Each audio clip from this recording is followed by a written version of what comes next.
Welcome back. I'm joined by the Deputy Leader of the Labour Party, Tom Watson. But first, Allegra. Well, Robert, the chatter out there is the Home Secretary saying that the ending of the Dubs Amendment was fake news. I'll just show you one tweet. It is from somebody who works for Yvette Cooper, Home Affairs Select Committee, Bevan Ella. I don't think it matters that she works for Yvette because loads of people are saying this. Government, Amber Rudd, just now really can't blame fake news for their decision to stop Dubs when it was working troubling. We think what Amber Rudd was saying was that actually loads of children are being taken under the commitment to take Syrian refugees. So it's not... Anyway, there we are. That's what's being discussed out there. But we must not forget that there were two by-elections, and Copeland became the place this week where Jeremy Corbyn's Labour Party did not cope. And now there are people looking at the Corbyn game plan. First up, this from the brilliant psephologist John Curtis. Ignore everything else, just look at the red. His point is that Labour has repositioned itself to be pro-Brexit, partly to appeal to the North, but he thinks this is completely bonkers because most Labour supporters voted Remain. You can see 65% to 35% for Leave, and he says this is even the case in the North. Now, recently, since the referendum, the Lib Dems have increased their vote share in every by-election, and his point is partly that might be because Labour has shifted off to be pro-Brexit. Then, one more concern, this one from this guy who used to work for Tony Blair, and his point is about the working class. Labour is failing the working class that Corbyn claims to represent. Every day that he leads the party, Labour fails them even more. What does he mean? Well, firstly, in Copeland, 56% describe themselves as working class. And then look at this, right? This is what has happened to support for Labour amongst the working class or skilled workers, whatever you want to say. And look, it's at the lowest point, lower than even under Michael Foot in the 80s. What's happened on the other side of the coin with the Conservatives? Well, Theresa May is having a boon. She is up a little bit, and you could even say she's not up more, but she's up nearly at the highs that Thatcher enjoyed. So the two take-home points, Labour is possibly repelling both Remain voters and the workers. Robert. So that is structurally one of the big challenges you face, and we'll come back to that. But I've been talking to a lot of your colleagues over the last couple of days since what were actually a pair of disastrous results, because, you know, although you won Stoke, there was quite a big swing against you in Stoke, and if that was repeated in a general election, you know, you would lose colossal numbers of seats. Now, what your colleagues say is that when they've been banging on doors and people explain to them why they don't want to vote Labour, the words Jeremy and Corbyn come up almost every time. Now, you're on record as saying Jeremy Corbyn's going to be around till the general election, in which case that's a suicide approach, isn't it, by the party? No, it's not a suicide approach, but we've got a responsibility, Robert. And for me, we had a leadership election less than a year ago, less than a year after we'd had one before that. And we've just been through a very damaging discussion in the country. You've seen those John Curtis figures about the Remain voters within the Labour Party. We took a very difficult decision to allow the triggering of Article 50. Now, I now think, now that that's been triggered, it's our single most important responsibility, indeed it's our duty, to utterly focus on those Brexit negotiations. No, I can see that that's got to be a focus, but what makes you believe, against all the evidence that's been presented, that Jeremy Corbyn can lead a revival? Well, look, Jeremy, those figures are clear. You know, we've got to do better. I've said it in a speech to the Scottish Labour Party yesterday. How much of it is Jeremy's fault? He himself has said it's partly his own fault. It's very easy to embody responsibility when you're in politics, but actually we need to do a lot more. And that responsibility is on me, it's on him, it's on our front benchers, it's on those people that got Jeremy elected. We need to do better. So look, look me in the eyes and tell me that in your heart you really believe Jeremy Corbyn is going to be there in 2020. Oh, look, we can win a general election with Jeremy Corbyn, but things have to change. How? Well, let me you yourself said yesterday in your speech that you are 5.5 million votes behind the Tories. Well, look, I think the country now know he's a conviction politician. I think they now want to see that he gives greater policy coherence and greater clarity in it when explaining what our mission is. What things have to change? Well, I think we need to stop dwelling on the past. I think we need to unify as a party. I think we need to have a forward offer. There are this thing on Brexit. The reason I don't think now is the time for a leadership election is we're about to enter an unprecedented period of economic and political uncertainty with those Brexit negotiations. But people don't trust you on Brexit for the simple reason, or many people don't, for the simple reason that they thought of you as being a party in favour of Remain, and then you've now flipped over to being the party of Brexit, and it's not credible to many of your supporters. You're losing members at the moment because they hate it. Look, I do understand that, Robert, but when you're there in Parliament, when the referendum has delivered an outcome by direct democracy, I think it is our duty to recognise that the decision was made. And actually, for us, our obligation was to allow the triggering of Article 50, but it's on us also to hold the government to account every day, every week of the negotiation. Well, hold on. Let me just finish that, because I do think, because this is the backdrop. Brexit is the backdrop of British political life for the next 2 years. It needs to be our focus, and that's why every day we've got to make sure we get those environmental protections in the negotiations. We protect British workers. We make sure we support businesses, and everything else is a distraction from that. And that's why it's so important. Now, the Labour Party's got to change in the way it communicates to people as well.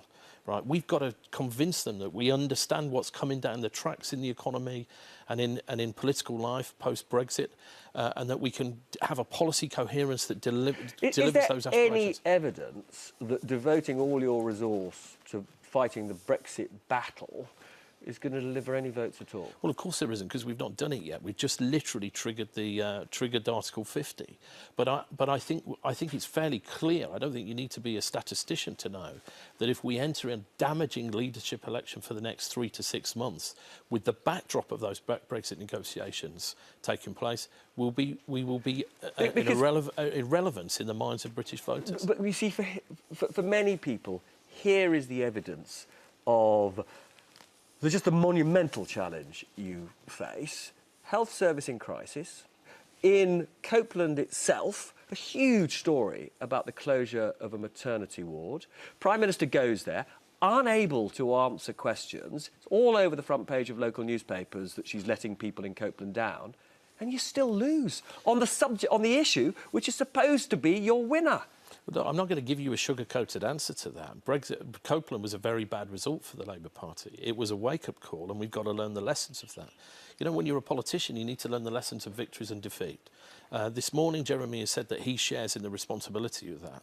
But we've actually, and that does mean that as a shadow cabinet and as a front bench, we've got to change our approach to some big issues. OK, so one of the issues which Allegra highlighted is that poorer people are drifting away from you. How can you cut through and give those people hope that a Labour government would raise their living standards? Because that's a huge amount of what's gone wrong for Labour. Well, I think we've got to listen to their concerns for one, right? I mean, we need to understand what working people in Britain are telling us, right? They told us they want us to have a coherent policy on immigration. They told us we need to protect their rights, particularly those that are suffering as a result of the worst excesses of globalisation. They told us they need decent pay, and so we need to have a more equal society. And on many of those issues, I think they believe that Jeremy Corbyn is on their side. But there are some policy areas where I think Labour has got to improve. You've been discussing immigration with Amber Rudd. I think we've got to talk to people about what's coming down the tracks with the changing world of work.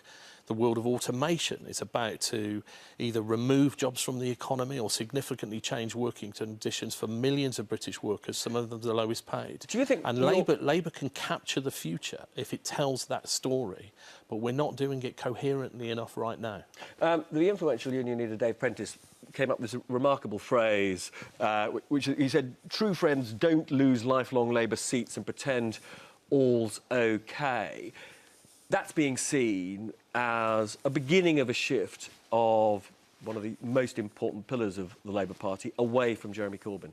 Well, I've not talked to Dave Prentice about those comments, but I do agree with them, of course. You do have to understand when you have defeats like that what's going on. And, you know, if I've got some frustration, it's that those people that are Jeremy's cheerleaders made sure that he was elected for the second time last September. They should be sticking with their leader in the bad times, not just the good. I mean, Dave Prentice has spoken out, but I'd say to you this morning, where's Len McCluskey defending his leader in a difficult time? You know, it shouldn't be just down to me, who represents a different tradition in the Labour Party, defending our leader. If we're going to win this election, we all need to unify, and Jeremy's team need to back him in the good times and bad. So what are you going to do, though, about the Labour MPs? Last night I saw a bunch of them. They all said it is inconceivable that Jeremy Corbyn will last more than a year. How are you going to persuade them they're wrong? Well, that's not my view of the Parliamentary Labour Party right now, actually, Robert. You know, what happened in September. You had Jeremy Corbyn, the insurgent leader. His authority was not cemented after the first leadership bid. But after the second election, our members spoke. They said they wanted Jeremy to lead the party, and I think our MPs have been very disciplined on the whole. There's obviously one or two that can always make the headlines, but our Parliamentary Labour Party is not actually the problem. Part of the problem is it's the team that got Jeremy elected that seem to be peeling away from him, and I just say to them, they should stick by their leader like everyone else is. Now, very briefly and finally, the Labour Party has spent a lot of time attacking the Tories for being in the pocket of big business and the city for the amounts of money that is donated from those sources to the Tories. You've taken £500,000 from Max Mosley. It's too much, isn't it? Well, he's bought your influence. He's given a donation to the Labour Party, which has allowed me as deputy leader to increase our policy and research capacity, which is partly about trying to remedy that situation where we need greater policy coherence. But can people really trust you on this issue of the press and press regulation when somebody whose views are extremely well known and also has something of a personal score to settle is such a big backer? Well, I think anyone that knows me knows that I could never be bought, and I think anybody knows me knows that I've had very strong views on reform of the press before the donation from Max Mosley was given to me. And in fact, we got to know each other and became friends through our joint commitment to media reform, and that's not going to change no matter who gives me a donation. And you think the Prime Minister should lobby Donald Trump to get the BBC back in the press conferences? Well, I think it's outrageous. I mean, we've now got this... I mean, if you start attacking the freedom of the press like the most powerful man in the world is, then we really are in trouble. Theresa May has obviously formed a very close relationship with Donald Trump. I think she needs to get the Daily Mail, the Guardian and the BBC back in the newsroom of the United States president, because that's the only way that democracy can hold powerful people to account. Sadly, we're out of time. Lovely to see you.